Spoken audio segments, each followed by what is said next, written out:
Hello everyone and welcome back to another Wizard101 video. Today I'm going to be doing a video that I got recommended in the comment section of last video, and that's my expectations and ideas of what the next spring update is going to be, because I do have a few and I already kind of know some of the things that should be coming out that I think are decent changes. I'll obviously, once the test round comes out, I'll go on it and tell you everything that's changed, all the change notes directly, but for now I'm going to be focusing on what I know is going to happen. If any of you know throughout, or if any of you know any other changes, let me know in the comments section below, but these are the ones I do know. Alright, so to start with, we're going to be talking about the most obvious one that everyone knows about, and if you don't know about it, now you do. That change is very obviously the AoE hit all update, which if you don't know what that is, basically they are making it so that that AoEs hit all enemies at the same time. If you don't know, already things like Rat Spin and Ship of Fools do this, but they're making it so that all spells do it.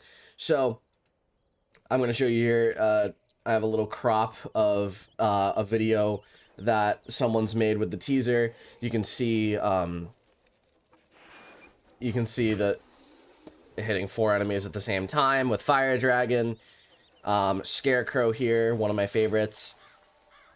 You can see, boom, hits all 4 at the same time. Look how fast that spell animation is. It's really sick. Tempest is going to be great, as you can see. Oh, it didn't finish the animation, but I imagine Frost Giant's going to be good. Let's see, do they have Forest Lord here? Oh, they do have Forest Lord here. How's this going to go? That's a little bit strange, but I mean, it's definitely better. So that's basically the gist of what I wanted to show you, is the different spell changes that they plan on making, because I think that that's one of the best update ideas that they've had in a long time, and I can't wait for it. I'm going to go to Mushu because I want to go to Mushu. I really think that those AoE changes are going to be fantastic, and one of the best updates they've made in a long time. Combat's going to be a lot smoother nowadays. So that's the first and most obvious one, right? Everyone's really heard about that, but there are some other changes that King's Isle has said that they plan on making. First things first is they plan on making some of the TC spells, such as like not Stormbird, like I think Thunderbird is one of them. Death Scare, basically the ones in PvP where they do a bit of damage and then they give like a trap or something. They plan on making a lot of those spells trainable. The reason for this is that it'll probably change PvP a lot with these being trainable. It'll be very useful. And also the fact that just generally they can be some more spells to add some more dynamics to the game that I think is very fun, very interesting, and should change the game a lot, actually. And I'm really excited for it. I hope that the update is generally good on that and adds a lot more smaller spells that we can use to buff our future spells, the bigger ones, right? I think that that's a really good idea, and I hope that they really expand on that and decide to, you know, further change that. Realistically, I don't know too much else, but the one change I do know that's been talked about significantly, that it's possible that they will plan on doing, is the actual, is making things such as Ship of Fools, Celestial Intervention, those spells, I forget the other, Nautilus Unleashed, and the other one, Spiritual Tribunal. They plan on making those able to be dropped in more areas, and actually areas of the game, instead of just being a Celestial Intervention pack.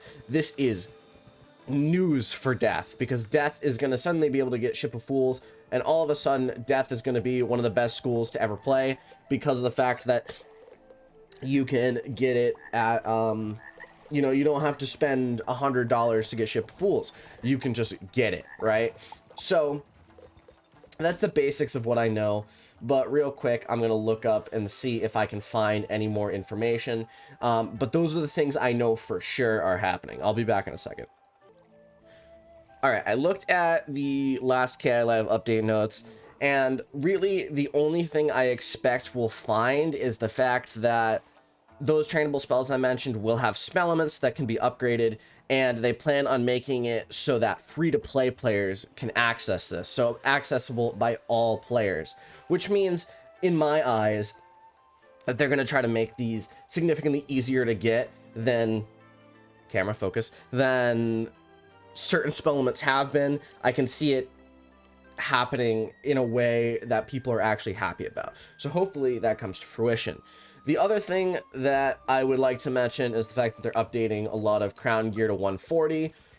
Whether this interests you or not, really, it doesn't really interest me, but I imagine something like some gear that certain people like the Sinbad Horde Pack gear, the wands could be useful for some people. Professor's Horde Pack gear could be useful for some people. And the Safari gear can be useful. I just imagine this is useful. Whether people actually like it or not, I don't know. But I think it could be a decent change. But that's really all I know. That's all I have to talk about. If you've heard anything else, let me know in the comments below. I tried not to look at any other videos on the subject because I don't want to be copying other people's content really verbatim. I just said what I know and what I think about all the changes. I'd like to say I think all of the changes are actually really good so far that I've thought about. The 140 crowns thing is 140 level for the crowns thing, that's kind of meh. But everything else is a really, really positive change that I'm really excited for, and I can't wait for more spells to actually have spell elements because I think that that'll be really, really fun. I love the idea of spell elements, I always have, and the main issue with them is that they're not very accessible, and that bothers me because I feel like a lot of spells I would love to upgrade with spell elements. Like, I think, like this Leprechaun one, that's pretty cool. Like 75 health, it's not that much, but it's a heal back. We've never seen life have a heal back before, have we? Maybe. I'm not sure if we have, actually. It's possible that we have, but I just don't know it. Right? A lot of these are cool. Like Ghoul, that's a cool upgrade, right? And I really, really want to see that. But that's it for this video. If you enjoyed, or if you are appreciative of the information I give out, drop a like at the sub button. Again, let me know in the comments anything you know, and I will see you in the next video. Have a fantastic day. Thank you all for watching.